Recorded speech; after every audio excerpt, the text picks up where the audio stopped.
La viande, les amis, la viande rouge, c'est un cancérigène probable. C'est l'OMS qui le dit. Et les viandes transformées, charcuterie, nuggets, etc., les cordons bleus, c'est un cancérigène certain.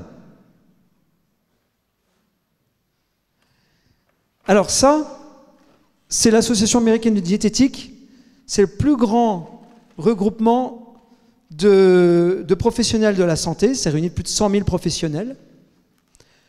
Et qui nous explique, après beaucoup d'études, qui nous explique que l'alimentation végé est bonne pour la santé à toutes les étapes de la vie.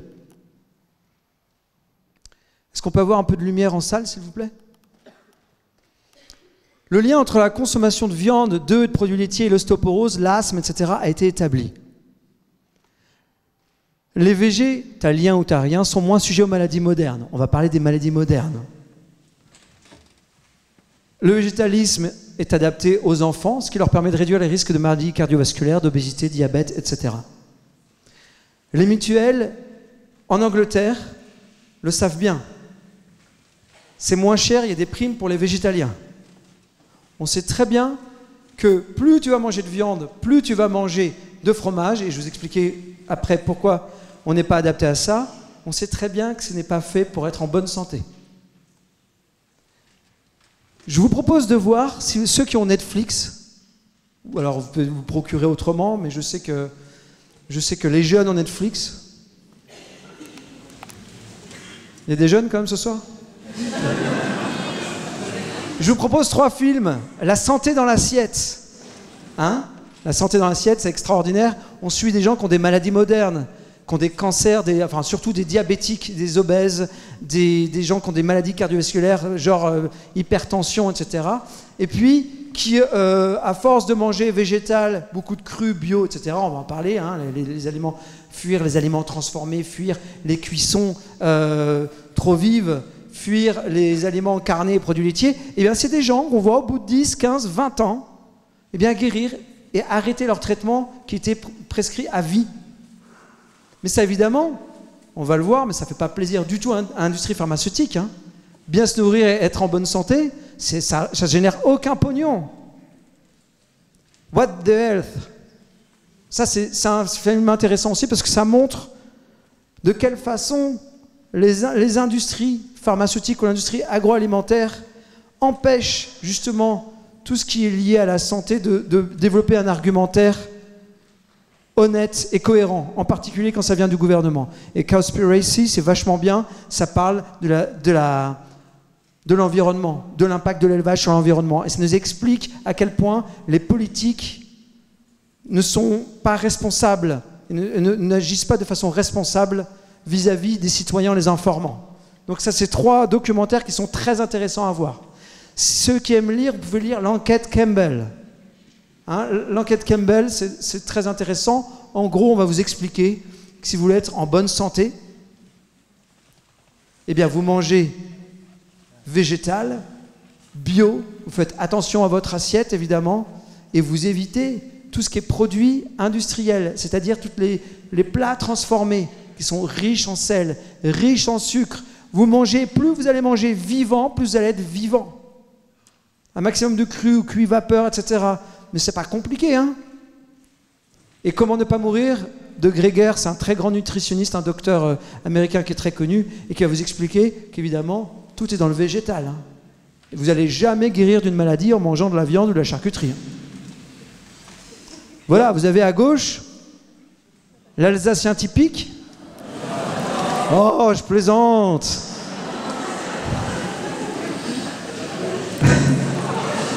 Et à droite, le mec qui a envie de vivre. Non mais, c'est une caricature, on est d'accord. Plus on va acidifier notre corps, hein, on va le rendre acide, donc de l'alcool, de la charcuterie, du sucre, du fromage, de la viande, du gluten. Plus, bah, évidemment, la crise cardiaque n'est pas loin, il va falloir opérer le cœur, les artères, le diabète arrive, les cancers, etc. C'est évident. Plus tu manges végétal et que tu fais attention à ton assiette, on va parler un peu plus de ça pour finir, eh ben, plus tu as des chances de vivre en bonne santé. Ça, c'est pas une fantaisie, hein, on le sait, mais on n'est pas du tout poussé à ça. Ceux qui pensent ne pas avoir le temps de manger sainement devront tôt ou tard trouver le temps de gérer la maladie. Hein? On croit gagner du temps, on s'en fout, on se fait une pizza au micro-ondes. Hein? La calorie vide, on s'engraisse, on se met du sucre, on se met du sel dans le sang, et puis on verra plus tard. Mais plus tard, il arrive toujours. Je vais vous raconter une histoire, c'est celle de ma tante, et peut-être que vous allez la trouver emblématique et intéressante parce qu'elle va vous parler, on a tous autour de nous, des gens qui sont en train de lutter contre un cancer ou qui sont morts du cancer. À la limite, on ne se demande pas si on va avoir le cancer, on se demande lequel on va avoir, nous. Ah, mais c'est une épidémie, hein. Et je vous parlais de ma tante qui est morte à l'âge de 62 ans. Ou 61, je ne sais plus très bien. Il y a 3-4 ans. Et alors, elle a eu la première déclaration de son cancer, c'était, je crois, l'utérus aux ovaires en bas. Elle a lutté, elle a eu une chimio, elle a lutté, elle a eu sa victoire. Le cancer est apparemment parti. Elle n'a rien changé. Elle a continué de prendre ses produits laitiers, sa nourriture industrielle, des plats préparés, de la viande. Elle ne mangeait pas excessivement, mais elle ne mangeait pas bien. Eh bien, qu'est-ce qu'il a fait, le cancer? Et personne ne lui a rien dit, hein, à l'hôpital. Personne ne lui a dit, qu'est-ce que vous mangez, madame? Continuez, l'alimentation. Eh bien, le cancer, au bout d'un an, il est revenu. Allez, on se rebagarre, chimio, on y va à l'hôpital, toute la famille autour d'elle, on se bagarre. Le cancer est parti. Un an après, il revient. Vous ne changez pas vos habitudes, le cancer, il revient, c'est sûr. Il n'y a aucune raison de ne pas revenir. Hein. Les protéines animales nourrissent les cellules cancéreuses, ainsi que le sucre. Eh bien, elle a apparemment guéri, et puis le cancer est revenu une 3e fois. Et alors là, les médecins lui ont dit quoi? Eh bien, Madame Corpart, c'est terminé. Là, vous allez mourir. Il y a des métastases partout, c'est fini. Mais, avec une autre chimio, vous allez gagner 3-4 mois, si vous voulez. Hein, l'acharnement thérapeutique, c'est de l'argent. Alors, je lui dis, écoute, ma tante, moi, je connais un truc, j'en suis pas sûr, mais j'ai lu plein de bouquins là-dessus. Alors, il y a plein de choses, hein, il y a le jeûne, etc., il y a plein de méthodes, mais c'est la cure Gerson-Kelley. Elle consiste à boire des jus bio, des extracteurs de jus, à détoxifier le pancréas, le foie, à faire des lavements au café, etc. Et puis des extraits pancréatiques, etc. Enfin bref, c'est une cure encadrée par des médecins. Il y a un seul centre en Europe, c'est à Budapest, parce que ça vient des États-Unis. Ça fait 30-40 ans qu'ils sortent des patients de leur cancer, même des fois en phase terminale.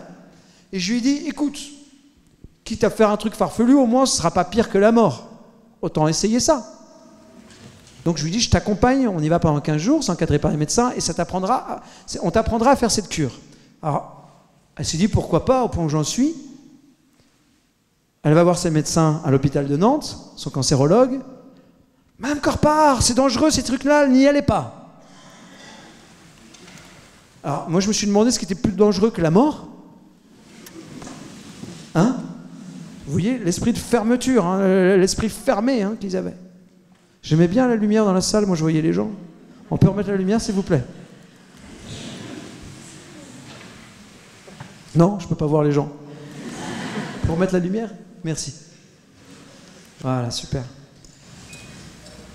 Donc, elle n'y est pas allée. Elle a eu la trouille. Clairement, on lui a mis la trouille parce que l'autorité, la médecine, etc. Oh là là là. Mais je comprends, hein, on a peur de mourir. Moi, je ne sais pas ce que je ferais. C'est la trouille de mourir, la trouille de souffrir, etc. Donc, elle ne l'a pas fait. Elle est morte, sur son lit de mort d'ailleurs, elle m'a dit qu'elle le regrettait amèrement, de ne pas avoir eu le courage de le tenter. Mais l'histoire ne s'arrête pas là. C'est que dans les derniers jours où je suis allé la voir à l'hôpital, elle était sur son lit d'hôpital, elle faisait 35 kilos, vous voyez. Elle avait son assiette, qu'on lui servait sur son petit plateau, c'était quoi? Un bout de poulet dans la flotte, des haricots verts pâles de conserve, et le petit yaourt Yoplait. En gros, alors qu'on lui mettait des piqûres d'OPO à 1000 € la piqûre et des chimios qui coûtaient super cher et des hôpitaux qui nous font un trou dans la sécu énorme. Et on nous fait culpabiliser après. Mais c'est dingue. En fait, qu'est-ce qui se passe? D'un côté, on est empoisonné et de l'autre, on nous fait tenir avec du médicament. Mais des morts vivants comme nous, mais c'est hyper lucratif. Et nous, on est comme des cons, on continue de manger leurs trucs et de prendre du médicament. J'ai rencontré depuis pas mal de médecins, et même un directeur d'hôpital qui est venu à plusieurs de mes conférences et qui a acheté plusieurs bouquins pour distribuer autour de lui. Et il m'a dit, c'est vrai que c'est assez éloquent. Et il est revenu avec son père, qui était à la retraite, qui était un médecin à la retraite, et un cardiologue à la retraite. Et ils sont repartis, après la conférence, ils ont eu une discussion dans la voiture, et il lui a demandé, mais c'est vrai ce qu'il dit? Vous signez votre serment d'Hippocrate, mais vous n'avez aucune formation en alimentation? Aucune formation en santé par l'alimentation, en nutrition? Vous les médecins? Il dit, bah oui, c'est vrai. Les médecins, nos médecins généralistes, ne sont pas formés en alimentation. Hippocrate, c'était le père de la médecine moderne il y a 2000 ans, que l'alimentation soit la première médecine. Mais nos médecins ne sont pas formés. Alors, je ne suis pas du tout anti-médecine. Si j'ai un accident, que je rentre chez moi, que je suis opéré par quelqu'un de compétent, merci, ils savent plein de choses. Mais ils ne sont pas du tout formés pour quelque chose d'essentiel. Quel carburant on met dans le corps? Si vous avez un médecin qui vous dit il faut 2 produits laitiers par jour, mais dites-lui, va te former, s'il te plaît.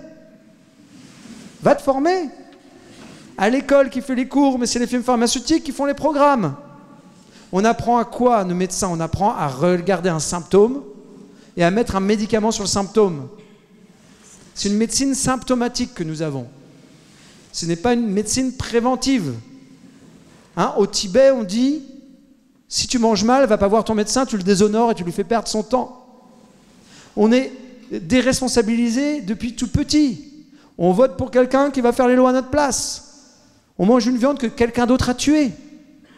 Quand on est malade, on mange mal, on est malade, on va chercher le médecin pour qu'il nous donne un médicament. Et puis on arrive à 55 ans, 60 ans, on a notre pilulier. Toutes les petites pilules le matin. Mais on n'est pas fait pour être malade comme ça.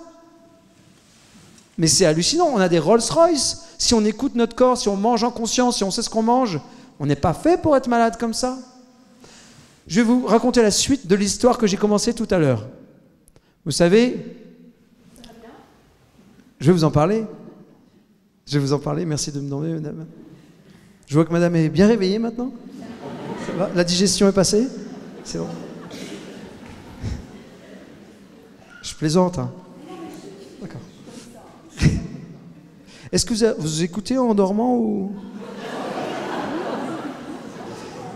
En fait, donc j'étais devenu, avec ma poule sur mon épaule, vous vous souvenez, j'étais devenu Alors, végétarien, j'étais hyper en manque de viande, j'en mangeais tout le temps, toutes sortes de viande, de fromage, j'adorais ça. Alors, qu'est-ce que j'ai fait quand j'ai arrêté la viande?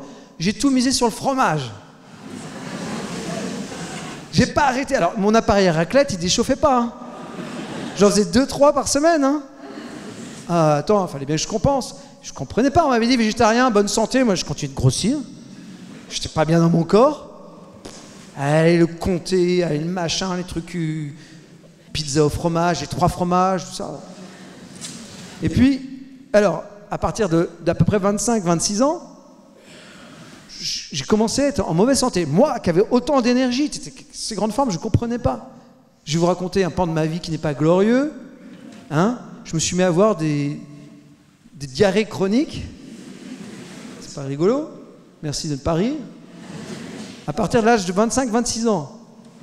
Et ça use, Je ne comprenais pas ce que j'avais.